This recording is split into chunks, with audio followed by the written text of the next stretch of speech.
First of all, thank you for being here today. Today in the House State Affairs Committee, we're going to introduce two pieces of legislation. What we have noticed happening in the state of Idaho, specifically in the last election cycle, is what I like to call the monetization of politics.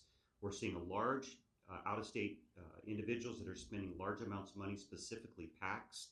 That will be highlighted in the hearing today as well as when we have a full hearing. So that the intent today is to introduce this legislation.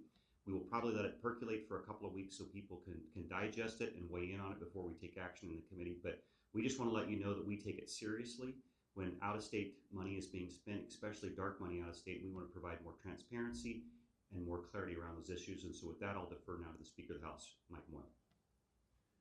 Thanks, Brent. This last election, we saw untold amounts of money coming from across the country into elections here in Idaho. We've never seen that before. So it's our intention to do a little bit better job of identifying who's sending that money in here, where that money's coming from, what it's getting spent on. The voters deserve to know that. Sometimes we have, because of the way our laws are, there's ways for some of those folks to hide behind our laws, and we want to make sure that everybody is more transparent and they have the opportunity to learn what's going on. We also delve in a little bit on the lobbying side. Lobbyists are spending money too, and they're kind of getting around the law now, and so we're going to require them to do more reporting. We're going to require them to tell us what they're spending their money on. You're seeing that a lot with Facebook and flyers going out across the state. So again, our intention is to get the voters informed of where the money's coming from, who's spending it, and what it's buying. Thank you. Well, I want to join in saying thank you for being here today. I think everybody has said it very well today. You know, Idaho has a real tradition of disclosure. We believe in sunshine. We believe that the people of Idaho, the voters of Idaho, should have good information. We've done that with our candidates and our elected officials for many, many years. We all have to tell you where we get the money that we use to run for office. And what we have seen is an unprecedented amount of money from out of state coming into Idaho politics. You know, the message we want to send to those folks who are not disclosing where they get their money is that Idaho's not for sale. We want to make sure that when their messaging goes out from out of state into our small communities, we want people to know where that money's coming from. I think that's important. I appreciate very much the work of our colleagues in the House of Representatives. They put a lot of work into this. The Idaho Secretary of State has put a lot of work into this. And we want to make sure that, again, for Idaho voters, they know who is influencing their elections. I think that's a very important thing, and I think we're going to do some good work this year in the Idaho legislature. And I think that Chairman Crane, Speaker Moyle, Pro Tem Anthon have pointed out well, just the huge influx of money that we've seen in the state this past year. Behind me, you can see the $17 million that just went into legislative races specifically, and the huge influx of independent expenditures. This is the outside money that they're referring to, and specifically highlighting the biggest spender being out of state. You can see that not just influencing our primary elections and general elections, but also here during the legislative session. The biggest spender during the first month of this session is also from out of state. You can see it influencing things. Our sunshine laws were a citizens initiative in the 1970s, and it was because the public wanted transparency about who was trying to influence our policymakers. And this is really a major step forward to modernize, to catch up. What Chairman Crane highlighted is the monetization of politics. We are seeing more money, but also just new techniques, the indirect lobbying that citizens are experiencing. So what this legislation really tries to do is increase reporting, increase transparency, and to give the public a better view as to what's happening in our state, and to help support our policymakers in the work that they do so that they can do it and represent their constituents in the best way. This has been months and months of work. I really want to thank Speaker Moyle for taking the time and really working through the nitty-gritty with us to do such a transformative change in terms of our campaign finance laws. I think there's going to be a robust conversation, as the chairman highlighted, over the next few weeks regarding campaign finance and lobbying. But I think this is really a major step for the state of Idaho. And I want to also thank you guys for being here. Do you have any questions for us? Probably for the secretary. Could you give an example of something that's not reported today that would be reported under this new legislation?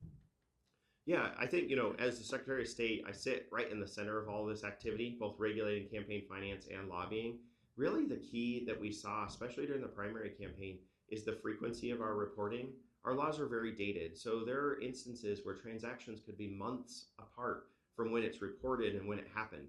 And if you're the candidate on the receiving end of, say, an attack ad, and you're not going to know who paid for it or what's going on for months, or more, you're a voter who gets a mailer and you want to find out who is this coming from? Is this from in-state, out-of-state, or anywhere else?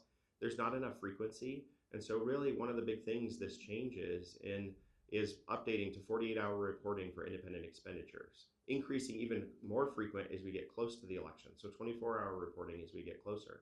And us being able to use some of the new tools, our new campaign finance system, our new lobbyist reporting system, to be able to highlight those so that whether it's the media, whether it's the public, or if you're a candidate on the receiving end, which just ask Speaker Moyle about his experience, that you get to know what's happening to you and hopefully can be able to respond in that. I think one of the big topics of conversation that we'll see this session is the campaign finance limits. Our limits were set in the mid-90s. They have not been updated since then. Obviously, inflation is real, but also what we're seeing with the money in politics is also real. And so I think you're going to see a robust conversation about what should those limits be during the session as well. You could also talk on, Secretary, about how PACs, if they're doing an independent expenditure, that's going to go to your website so the public can see who is behind that. Yeah.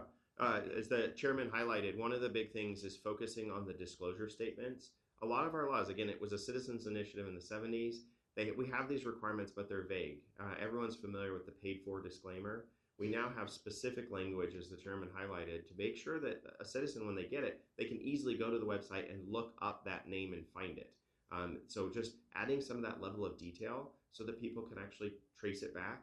One of the big things you're seeing in terms of the attack ads during our primary cycle, the majority of negative ads came from out-of-state sources. That's a big thing. I think Idahoans have a right to know who's trying to influence them in their opinions. And certainly we have some legislative races that really stand out, and you can see it playing out this session where there's a lot of pressure. If you go to the Speaker of the Pro Tem's office, they've got stacks of postcards from some of these organizations putting pressure on the process. And so adding the transparency and the disclosure is a key part of this effort. Logan, another thing that we're adding from the lobbying perspective is that lobbyists now during session will have to report every week. So you can see what bills are up, who those lobbyists are taking out to lunch or to dinner, and see if there's a connection between that. Again, this is all about transparency, making sure that people are seeing who is spending the money and what type of influence that they're having inside the process. Just to add, and the chairman highlighted a few weeks ago when we were working on this, is the new systems that we have make it easier for candidates, easier for lobbyists to be able to report, which adds to the ability to have this frequency and to make it easier for anybody in the process to be able to see this.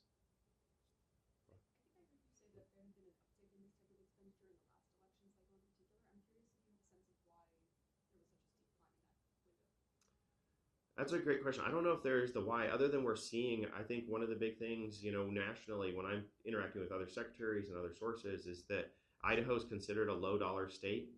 How far a dollar goes in California, New York, or Texas compared to Idaho. They're seeing that they can have a bigger influence in our state. And so we're seeing that pressure. I think you're easily seeing politics nationalized on a lot of fronts. And so we really have, and I mean, you've got people who have served in this building a long time who can say, like, it feels different. This recent cycle, even this legislative session in terms of lobbying efforts, feel different than what we've experienced before in the state.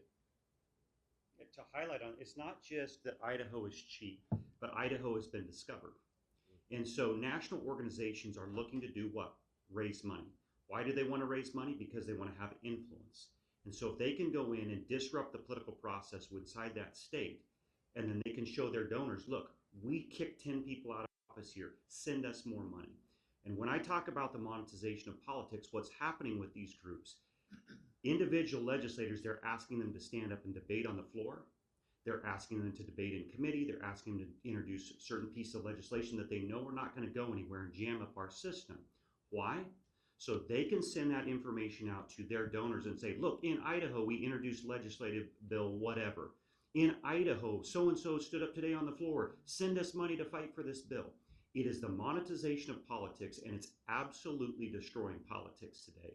and that we intend to reveal who's behind it and let the people of Idaho know that there is dark money being spent in Idaho. We want Idahoans controlling Idaho policy. We do not want to have out-of-state money. And if there was any way we could regulate out-of-state money being spent in Idaho, we'd do it. But unfortunately, the Constitution has declared, or the Supreme Court has declared that it's constitutional free speech. So we're trying to put more transparency around it. I just want to echo the chairman is Idaho has been discovered. It's not just in terms of the political money. It's people are coming here and they're bringing their politics with them. And sometimes that means the strategy, the dollars, everything else. And so we are having to be responsive. And I think to Logan's question earlier, it's just the frequency of reporting is a key part of adding that transparency so that you can know who's, if there's a bill traveling through, who's behind it and what's going on. To tie into that too, a lot of the people that are moving here are fleeing from somewhere else where it's been really bad. I mean, and they're afraid that what they left is going to happen in Idaho. So now you have these out-of-state groups playing on them. They're trying to utilize that as a source of revenue. They're not always being truthful with what's going on here. And the other big thing, and you've heard it from both of my good friends, is it's about control. And in Idaho, they feel that it's cheap to get control in Idaho, cheaper than other states. And it's a money raiser. So hopefully with the more information out there, the voters will be more informed and we can stop some of this garbage. Would the pro tem or the speaker, would you guys be able to talk about what sort of effect the spending has had on your respective chambers this session? Has it changed the way lawmakers are interacting with each other? You want to start? Well, I don't know if it's changed too much about how lawmakers are interacting with each other. I think that it's been an eye-opener for a lot of lawmakers because we have received communications from quote-unquote constituents. And then what we discover is they're actually not real people. As a matter of fact, we've had legislators who actually receive emails from themselves. So that should tell you a little bit about the dirtiness of what is happening in Idaho in politics today, where out-of-state groups actually send emails to legislators from people who are not real people. And so Idahoans need to wake up and see how this out-of-state money is really hurting the process of legislation in Idaho. It's going to hurt our policy making, it's going to hurt our politics, and ultimately it's really going to hurt Idaho. So this is an important piece of legislation. These pieces of legislation that Chairman Crane is about to introduce, they're very, very important to Idaho. You are seeing it affect some of the individuals. There's a lot more talk, right? Legislators are talking more now than they have about this. At the start of the session, you could tell there was some concerns and pressure because some of the stuff that had happened in the past election. Now you're starting to see individuals unify about, hey, we got to fix this problem because it's getting worse. The key, though, is legislators have figured it out, but how do we make sure that the citizens have figured it out? So the legislative atmosphere, it has changed. There's more interaction. People are in different places than they probably would be otherwise because of it, but it's actually working, I think, in the long run to Idaho's benefit because the legislators are figuring out and they'll go home and fill in their constituents. So it'll work its way out, but the key is to get bills like this introduced so the information's out there and it's easier to tell the voters what's really going on and they can see it too. When the old saying, when you turn the lights on, the roaches head for the hog, or the rats run away. It's the same principle. I think once people realize where it's coming from, who they are, what they're doing, and how they're being misled, I think then the voters will congeal or unify around fixing it and what we're trying to accomplish. Secretary, this is a question for you. So I know Idaho, your guys' system is already fairly transparent, and for me as a journalist, somewhat easy to use and find that information. But I'm curious, is this legislation modeled off of any other states that might even have a more transparent system, or is Idaho really the one taking this initiative? Yeah, good question. One of the big things is, so this has been months of work, and yes, we have looked at other states in terms of their practices. There's no one state that it's modeled after. There's bits and pieces.